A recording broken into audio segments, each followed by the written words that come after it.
महाराष्ट्र विधानसभा निवडणुकांच्या निकालासाठी आता उरलेत अवघे 24 तास। पण निकालानंतर महाविकास आघाडी आणि महायुती समोर सत्ता स्थापनेचं मोठं आव्हान असणार आहे। याचं कारण मविया आणि महायुतीला सत्ता स्थापनेसाठी 48 तासांची मुदत मिळणार आहे आणि त्यामुळे 48 तासांमध्ये मविया आणि महायुतीला सरकार स्थापनेसाठी तारेवरची कसरत करावी लागणार आहे। 26 नोव्हेंबरला विधानसभेचा कार्यकाळ संपुष्टात येणार असून त्याआधी 48 तासात सरकार स्थापन करण्याचं युती आणि आघाडीसमोर मोठं आव्हान असणार आहे। दरम्यान सरकारच्या चाव्या दुसऱ्यांदा हाती गेल्यास घोडे बाजार होण्याची दाट शक्यता यावेळी वर्तवण्यात येते। शिवाय जर 48 तासांमध्ये सरकार स्थापन न झाल्यास राज्यामध्ये काय परिस्थिती असेल हे पाहणं सुद्धा अत्यंत महत्त्वाचं ठरणार आहे। नाही, असं आहे की भारतीय जनता पक्षाचा एक डाव आहे। त्याने आम्हाला सरकार बनवण्यासाठी फार कमी वेळ दिला। उद्या निकाल लागते संध्याकाळ रात्री मध्यरात्रीपर्यंत। मग 24 आणि 25 तारखेला आपापले आमदार, महाराष्ट्र खूप मोठा आहे हो, मग इथे आमदार पोहोचतील, तिन्ही पक्षाच्या विधिमंडळ पक्षाच्या बैठका होतील, विधिमंडळ पक्षाचे नेते निवडले जातील, ताबडतोब सरकार स्थापनेचा दावा केला जाईल। तरीही राजभवनामध्ये भारतीय जनता पक्षाच्या शाखा असल्यामुळे किंवा केंद्रीय गृह मंत्रालयात त्यांचा कारभार भाजपचा असल्यामुळे ते आम्हाला अडथळे आणण्याचे प्रयत्न करतात। तर या सगळ्या संदर्भात बातचीत करण्यासाठी माझे सहकारी राहुल कुलकर्णी आपल्या सोबत आहेत। Over to you Rahul sir. Ulhas Bapat sir आपल्या सोबत आहेत। सर तुमचं एनडीटीव्ही मध्ये स्वागत। आणि पहिला प्रश्न मला जो समजून घ्यायचा आहे महाराष्ट्राच्या प्रेक्षकांच्या भूमिकेतनं, तो म्हणजे विधिमंडळाचं अस्तित्वात येणं आणि सरकारचं अस्तित्वात येणं ह्या दोन वेगवेगळ्या गोष्टी आहेत।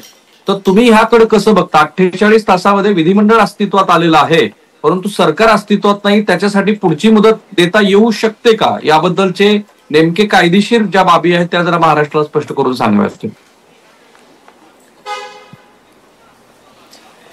आता एक गोष्ट लक्षात घ्या की या सगळ्याचं विश्लेषण करताना मी राजकारणात अजिबात जाणार नाही। राज्यघटनेप्रमाणे ज्या तरतुदी आहेत त्या आपल्या समोर मी ठेवतो। आता आपण इंग्लंडमधनं वेस्टमिन्स्टर मॉडेल जे आहे पार्लमेंटरी डेमोक्रेसीचं ते घेतलेलं आहे। आता घटनेमध्ये ते अत्यंत उत्तम रीतीने मांडण्यात आलेलं आहे, परंतु ज्या प्रथा परंपरा निर्माण व्हाव्या लागतात कुठल्याही रिटन कॉन्स्टिट्यूशनला त्या आपल्या इकडे दुर्दैवाने झाल्या नाहीत। उदाहरणार्थ स्पीकर निवडून आला की तो इंग्लंडमध्ये राजीनामा देतो पक्षाचा आणि अंपायर म्हणून काम करतो।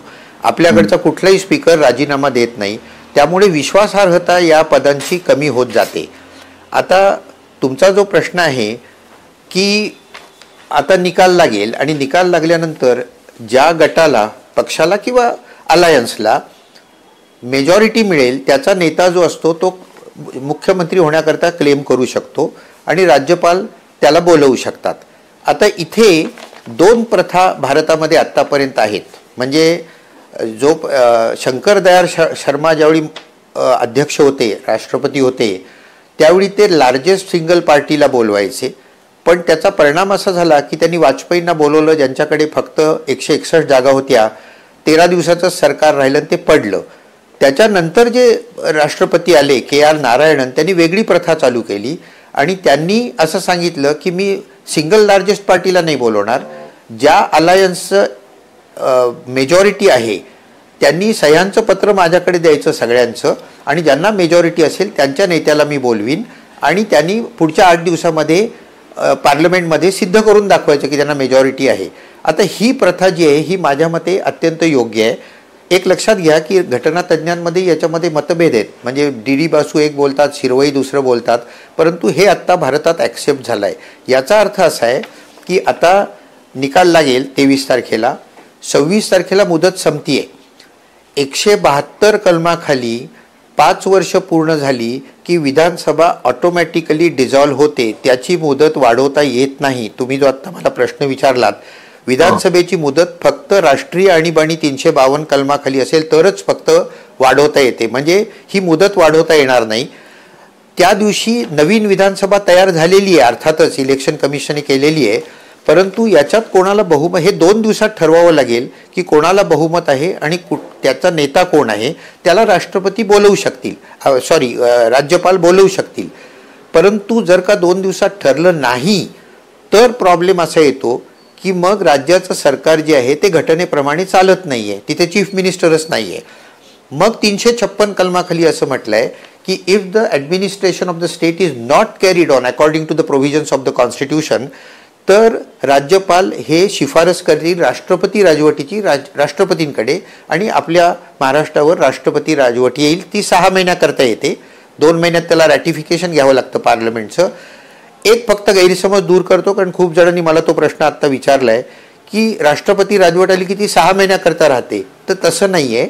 राष्ट्रपती राजवट ही तात्पुरता उपाय असतो आणि त्यामुळे पुढच्या समजा 15 दिवसात कुठल्या तरी गटाला बहुमत मिळालं, त्यांचा नेता ठरला, तर तो अप्रोच होऊ शकतो आणि मग राज्यपाल त्याला बोलवू शकतात आणि राष्ट्रपती राजवट रद्द होते. तेव्हा आपल्याला वाट बघावी लागतील की काय राजकारण कुठल्या देशांनी पुढे जातं आणि कुठल्याच पक्षाला जर का बहुमत मिळालं नाही तर मग काही जण म्हणतात तसं हे जे इंडिपेंडंट लोक आहेत त्यांची किंमत बरीच वाढणार. आता ती किती मी राजकारणात नसल्यामुळे किती कोटींपर्यंत वाढते. तुम्ही आता जे उत्तर दिलं त्यातनं एक उपप्रश्न तयार झाला आणि हा राजकीय प्रश्न नाहीये. कारण संजय राऊत आता असं म्हणाले की महाराष्ट्र मोठा आहे आणि महाराष्ट्रातल्या निवडून आलेल्या आमदारांना मुंबईमध्ये दाखल व्हायला वेळ लागेल वगैरे. त्यालाच जोडून मी थोडासा पुढचा प्रश्न असा विचारतो की समजा कुठल्याही युती किंवा आघाडीनं आपला नेता निवडला आणि त्याच्या मुख्यमंत्री पदाचा शपथविधी होणं अपेक्षित आहे, तर ही सगळी प्रक्रिया उर्वरित 48 तासामध्ये व्हायलाच हवी. मुख्यमंत्री निवडला जायलाच हवा, अन्यथा राष्ट्रपती राजवटीशिवाय पर्याय नाही असं तुम्हाला म्हणायचंय. अगदी बरोबर आहे. आणि 2 दिवसात या गोष्टी सहज करता येतात. म्हणजे आता कर्नाटकमध्ये ज्यावेळी अशा रीतीने 8 दिवसामध्ये बहुमत सिद्ध करा असं सांगितलं, 8 दिवस द्यावे असं म्हटलं, तर ते राज्यपाल तर फारच उदार होते. त्यांनी म्हटलं 15 दिवस घ्या. आता याच्यात घोडेबाजार होऊ शकतो म्हणून सुप्रीम कोर्टाकडे सिंघवींनीच बाजू मांडली होती की भारतात कुठूनही कुठेही 4 तासात जाता येतं. आता की आपण बैलगाडीच्या जगात राहत नाही आहोत, विमानाने प्रवास करतो, त्यामुळे 4 तासात येता येतं. त्यामुळे सुप्रीम कोर्टाने 2 दिवसात सिद्ध करा असं सांगितलं होतं. हा सुप्रीम कोर्टाचा निर्णय आहे. तेव्हा महाराष्ट्रात सुद्धा 2 दिवसात जर का यांचं एकमत असेल तर सरकार स्थापन करता येईल. त्यात काही अडचण मला दिसत नाही. ठीक आहे बापट सर, हा पुन्हा राजकीय प्रश्न नाहीये, कारण तुम्हाला राजकीय प्रश्नांची उत्तरं द्यायची नाहीये. पण श्री अजित पवार यांच्या गटातली अनेक नेते मंडळी असं म्हणताना दिसली की महाराष्ट्रामध्ये निवडणुकीचा निकाल आल्यानंतर बरंच काही होऊ शकतं. मला तुम्हाला प्रश्न हा विचारायचा आहे की प्रीपोल अलायन्स आपण ज्याला म्हणतो, त्या प्रीपोल अलायन्सला कायद्याच्या दृष्टीनं काहीतरी आधार आहे का? कारण प्रीपोल अलायन्स हे जेव्हा प्रत्यक्षामध्ये निवडणुकीचे निकाल येतील तेव्हा त्या प्रीपोल अलायन्स मधला जो एक घटक आहे तो घटक कुठल्याही बाजूला गेला तरी कायद्याच्या दृष्टीने त्याला अडकाठी नाहीये. कारण प्रीपोल अलायन्स जरी त्याने केलेलं असतं तरी तो स्वतंत्र राजकीय पक्ष आहे आणि त्यामुळं महायुतीतला किंवा महाविकास आघाडीतला एक राजकीय पक्ष हा आपली बाजू बदलून दुसऱ्याही बाजूला जाऊ शकतो. हे बरोबर आहे कायद्याच्या दृष्टीनं, कारण सर्वोच्च न्यायालयाचा या संदर्भातला एक निवाडा आहे. नाही, अगदीच बरोबर आहे. अँटी डिफेक्शन लॉ जो आहे तो एका पक्षातला कुठला गट बाहेर जाऊ शकत नाही. पण आता हे 4 पक्ष एकत्र येऊन त्यांनी तात्पुरता इलेक्शन अलायन्स केलेला असेल तर तो गट निश्चितच बाहेर जाऊ शकतो. त्याला अँटी डिफेक्शन लॉ लागू होत नाही. अरे इतकं स्पष्ट तुम्ही उत्तर दिल्यामुळं आता शक्यतांच्या गोष्टी सुद्धा खूप वाढतात. थोडक्यात तुम्ही जे म्हणत आहात त्या, आणि जो शंकरदयाळ शर्मा यांचा तुम्ही उल्लेख केला, 6 प्रस्थापित राजकीय पक्ष आहेत आणि साधारणपणे पुन्हा तोच जर आपल्याकडे माननीय माजी राष्ट्रपतींचा फॉर्म्युला लावायचा ठरला तर अशा वेळेला काही घटनेच्या दृष्टीनं अडचणी होऊ शकतात का? जर प्रीपोल अलायन्सला कायद्याच्या दृष्टीनं फारसा अर्थ नाही आणि समजा Bharatiya Janata party single largest party बनली किंवा काँग्रेस पक्ष हा सिंगल लार्जेस्ट पक्ष बनला किंवा राष्ट्रवादीचा शरद पवार गट हा सिंगल लार्जेस्ट पक्ष बनला, तर अशा वेळेला राज्यपालांनी प्रीपोल अलायन्स पेक्षा, कारण प्रीपोल अलायन्स बनत नाहीये ना युती आणि महाविकास आघाडीचं, अशा वेळेला सिंगल लार्जेस्ट पार्टी म्हणून त्या पार्टीला बोलवणं अपेक्षित आहे का कायद्याच्या दृष्टीने? मी आपल्याला सांगितलं तसं की राज्यघटना जी लिहिलेली आहे त्याच्यावर ज्या प्रथा परंपरा निर्माण व्हायला पाहिजेत त्या आपल्याकडे झालेल्या नाही आहेत. आता राज्यघटनेत काय म्हटलेलं आहे की 163 कलमाखाली राज्यपालांना सल्ला देण्याकरता मंत्रिमंडळ असेल, मुख्यमंत्री त्याच्या मुख्यपदी असतील, आणि 164 कलमाखाली म्हटलं आहे की the governor shall appoint the chief minister. पण कसा अपॉइंट करेल याच्यावर काहीच लिहिलेलं नाही आहे. त्यामुळे चीफ मिनिस्टर लार्जेस्ट सिंगल पार्टीचा बोलवायचा का अलायन्सचा बोलवायचा हे डिस्क्रिशन झालं गव्हर्नरचं, आणि इथे राजकारणाचा वाव मिळतो. कारण गव्हर्नर जो आहे त्याच्यावरच लोकांचा विश्वास नाही आहे सध्या. आता तुम्ही लक्षात घ्या की गव्हर्नरची नेमणूक राष्ट्रपती करतात. राष्ट्रपती 74 कलमाखाली पंतप्रधानांच्या सांगण्यानुसार वागतात. म्हणजे गव्हर्नरची अपॉइंटमेंट पंतप्रधान करतात. गव्हर्नर किती वेळ कामावर राहतो तर during the pleasure of the president म्हणजे pleasure of the prime minister. म्हणजे गव्हर्नरला नेमणं आणि काढणं दोन्ही पंतप्रधानांच्या हातात असल्यामुळे गव्हर्नरवर 2 मास्टर्स आहेत कॉन्स्टिट्यूशन प्रमाणे. एक त्यांना चीफ मिनिस्टरचाही सल्ला ऐकायचा आहे आणि पदावर राहायचं असेल तर पंतप्रधानांचं पण ऐकायचं आहे. आणि दुर्दैवाने इथे राजकारण फार खेळलं. आणि हे मी आत्ताच बोलत नाही हं, इंदिरा गांधींच्या काळापासून गव्हर्नर हे नोकर असल्यासारखं वागतात सेंट्रल गव्हर्नमेंटचं. त्यामुळे सुप्रीम कोर्टाचा निर्णय आहे. सुप्रीम कोर्टाने असं सांगितलं आहे गव्हर्नरला की you are not an employee of the central government, you are the head of that state. आणि तुम्ही 159 कलमाखाली जी शपथ घेतली आहेत की मी घटनेप्रमाणे वागीन, मी त्या राज्याच्या जनतेच्या कल्याणाला वाहून घेईन, त्याप्रमाणे वागा, नोकर असल्यासारखं वागू नका असं त्यांनी सांगितलं आहे. तेव्हा आता राज्यपाल किती इम्पार्शली वागतात, अंपायरसारखं वागतात याच्यावर सगळं अवलंबून राहील. सर, आता खूप सारे मीम्स येत आहेत. जर महाराष्ट्रात राजकीय परिस्थिती फारच वेगळी आली आणि जर सरकार बनायची अडचण आली तर मी महाराष्ट्रात पुन्हा येऊ का असं भगतसिंह कोश्यारी यांचं एक मीम्स महाराष्ट्रामध्ये खूप व्हायरल होते. पण हा विनोदाचा भाग सोडून द्या. मला ज्या डिस्क्रिप्शन बद्दल तुम्ही बोललात, राज्यपालांच्या अधिकाराबद्दल बोललात, खरं तर SR मुंबई प्रकरण हे जुनं प्रकरण आहे. त्यात सर्वोच्च न्यायालयाचा थेट निवाडा आलाय.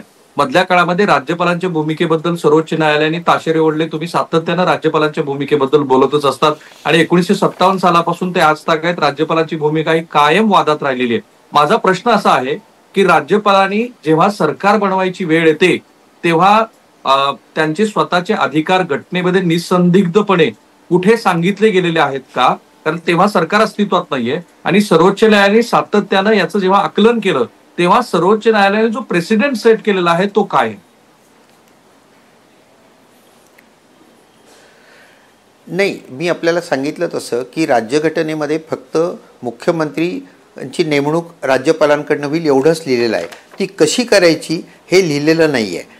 आणि त्यामुळे आत्ताची प्रथा अशी पडलेली आहे KR नारायणन हे राष्ट्रपती असल्यापासून की ज्या गटाला बहुमत आहे त्याच्या नेत्याला त्यांनी बोलवायचं, लार्जेस्ट सिंगल पार्टीच्या नेत्याला बोलवायचं नाही. परंतु इथे आता प्रॉब्लेम असा येणार आहे, पुन्हा मी राजकारणात जात नाही, पण सिंगल लार्जेस्ट पार्टी ही भाजप होणार ही निश्चित आहे इथे. आणि गव्हर्नर जो आहे तोही पंतप्रधान भाजपचेच आहेत हेही निश्चित आहे. त्यामुळे तो बोलवू शकेल, त्याला आडोडूक होणार नाही. आणि मग हे घटनाबाह्य आहे असं जर का कोणी अपील केलं तर पुन्हा मी आपल्याला सांगू शकतो की अँटी डिफेक्शन लॉचा कायदा महाराष्ट्रातला 2.5 वर्ष जर का प्रलंबित राहिला, सुप्रीम अजून निर्णय लागलेला नाही, तर आपण आत्ताही सुप्रीम कोर्टात गेलो तर सुप्रीम कोर्ट काहीच निर्णय देणार नाही. म्हणजे तो जे सरकार आहे ते चालू होणार आहे तिथे. तेव्हा शेवट सगळं कॅरेक्टरवर अवलंबून राहणार आहे. प्रत्येकाने आपलं कॅरेक्टर जपलं पाहिजे. आपल्याला जो रोल राज्यघटनेने दिलेला आहे त्याप्रमाणे वागायला पाहिजे. पक्षाचा विचार न करता भारतीय लोकशाहीचा, भारतीय पक्षपद्धतीचा विचार करायला पाहिजे असं व्यक्तिगत मला वाटतं. ही फार आदर्शवादी गोष्ट आहे आणि तुम्हालाही मलाही तेच वाटतं आणि तशाच पद्धतीनं लोकशाही इव्हॉल्व्ह होऊन त्याच्यात मॅच्युरिटी येऊ शकते, ह्याच्यात काही प्रश्नच नाही. परंतु सर्वोच्च न्यायालयानं जेव्हा श्री अजित पवार आणि श्री देवेंद्र फडणवीस यांचं सरकार हे बहुमताच्या दिशेनं जात होतं तेव्हा राज्यपालांच्या भूमिकेबद्दल निसंदिग्धपणे काही प्रश्न उपस्थित केले आणि व्हिडिओ रेकॉर्डिंग करायला सांगितले. सो माझा प्रश्न असा की तेव्हाचं जजमेंट राज्यपालांनी काय करायला हवं हे आत्ताचा कायदा म्हणून मानायचं का? कारण त्याच्यात तो जर एक प्रेसिडेंट मानला आपण, तो जो एक पायाभूत गोष्ट आहे आता देशासमोर अशी मानली तर मग त्या निवाड्याच्या आधारावरती राज्यपालांनी वर्तन करावं.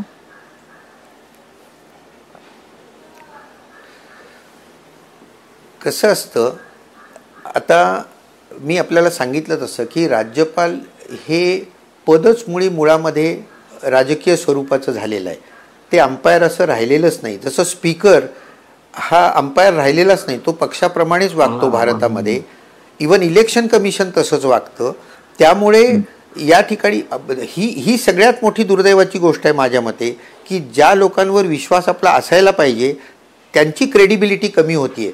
म्हणजे सभापतींवर विश्वास नाही, राज्यपालांवर विश्वास नाही, इलेक्शन कमिशनरवर विश्वास नाही, आता काही लोक तर सुप्रीम कोर्टावरही विश्वास ठेवायला तयार नाहीत. तेव्हा ही निराशाजनक स्थिती आहे माझ्या मते. ही जरी निराशाजनक स्थिती असली तरी राज्यपालांचं उत्तर क्लिअर आहे की गव्हर्नरवर हा बोला सर, बोला बोला. नाही, तुम्ही जो आत्ता मला प्रश्न विचारला तर राज्यपालांवर हे बंधन, राज्यपालांवर कुठलीही गोष्ट आत्ता कायद्याने बंधनकारक नाहीये. ते कोणालाही बोलवू शकतात. त्यांनी प्रथा परंपरा पाळायच्या का नाही हा महत्वाचा मुद्दा आहे. मला वाटतं राज्यपालांच्या भूमिकेबद्दल तुम्ही अत्यंत सुयोग्य निसंदिग्ध असं स्पष्टीकरण दिल्यानंतर सुद्धा मला पुन्हा पहिल्या प्रश्नाकडे यायचंय की अनेक जणांच्या मते हे 48 तास जे आहेत, कारण नोटिफिकेशन उशिरा आलं, प्रचारालाही मुदत फार कमी मिळाली आणि आता शेवटी प्रत्यक्षात निकाल येईल तेव्हा 48 तासाची ही जी मुदत आहे ती फार क्रुशल असेल. हे पुन्हा एकदा महाराष्ट्राला तुम्हाला सांगता येईल का की हे 48 तास का महत्वाचे आहेत, अन्यथा राष्ट्रपती राजवटीशिवाय काहीही पर्याय नाहीये? नाही, अगदी बरोबर आहे. आणि इथे सुद्धा मी पुन्हा त्याच मुद्द्याकडे येईन की ही इलेक्शन इतकी टोकाला नेऊन का घेतली गेली, मध्ये 8 दिवसाचं अंतर इलेक्शन कमिशनने का ठेवलं नाही हा प्रश्न पुन्हा आपल्याला विचारावा लागेल. माझ्या माहितीप्रमाणे एकच फक्त चीफ इलेक्शन कमिशनर होते ज्यांनी पंतप्रधानांचं ऐकलं नव्हतं, ते होते TN शेषन. TN शेषनला जेव्हा पंतप्रधानांनी सांगितलं की या तारखांना इलेक्शन्स घ्या, त्यावेळी TN शेषन यांनी सांगितलं की इलेक्शन कुठल्या तारखांना घ्यायचं हा माझा अधिकार आहे, तुमचा अधिकार नाही, तर तुम्ही मला हे सांगायचं नाहीत. आजचे इलेक्शन कमिशनर जे असतात ते अनेक वेळा पंतप्रधानांच्या सोयीनुसार तारखा ठरवतात, असं एक जनमत होत आहे आणि ते सुद्धा चुकीचं आहे. म्हणजे असं होऊ नये पण तसं होत आहे. त्यामुळे हे 2 दिवसच जे शेवट राहिलेत, माझ्या मते इथे 8 दिवस तरी राहायला पाहिजे होते, पण आता 2च दिवस राहिलेत तर तिथे आपल्याला निर्णय घ्यावाच लागेल. अगदी शेवटचा प्रश्न असा तर वेळेची मर्यादा आहे, परंतु कायद्याच्या दृष्टीनं प्रीपोल अलायन्स हा जो शब्द आहे ज्याचा वारंवार उल्लेख वेगवेगळ्या सर्वोच्च न्यायालयाच्या निवाड्यामध्ये आलेला आहे, तर प्रीपोल अलायन्सला कायद्याच्या दृष्टीनं काही फारसा आधार नाही असं जे म्हटलं जातं, तरी सुद्धा तुम्ही त्याचं डेफिनेशन मगाशी फार व्यवस्थित समजावून सांगितलंय. तर प्रीपोल अलायन्स आणि पोस्टपोल अलायन्स याचा सरकार स्थापनेतला जो भाग आहे तो कसा महत्वाचा ठरतो? नाही, आता कसं असतं की प्रीपोल अलायन्स जर का असेल आणि त्यांनी जर का क्लेम केला, त्यांना मेजॉरिटी मिळाली, तर ती सह्यांची पत्र घेण्याचं बंधन नाही आहे. गव्हर्नर त्यांना बोलवू शकतो आणि 8 दिवसात बहुमत सिद्ध करा सांगू शकतो. पोस्टपोन जर का अलायन्स असेल, पोस्ट इलेक्शन जर का अलायन्स असेल तर मात्र ही पत्र घेणं बंधनकारक आहे. कायद्याच्या दृष्टीने बहुमत होणं हे महत्त्वाचे. ते प्रीपोल अलायन्सनी झालं का पोस्टपोल अलायन्सनी झालं याला कायद्याच्या दृष्टीने फारसं महत्त्व नाही.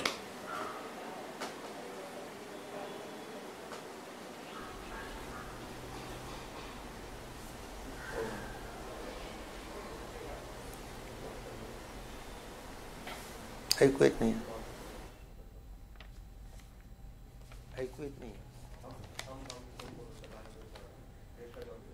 आणि या चर्चेसाठी उल्हास सर आपण वेळ दिला NDTV मराठीला, त्यासाठी धन्यवाद. आणि राहुल तुमचेही आभार.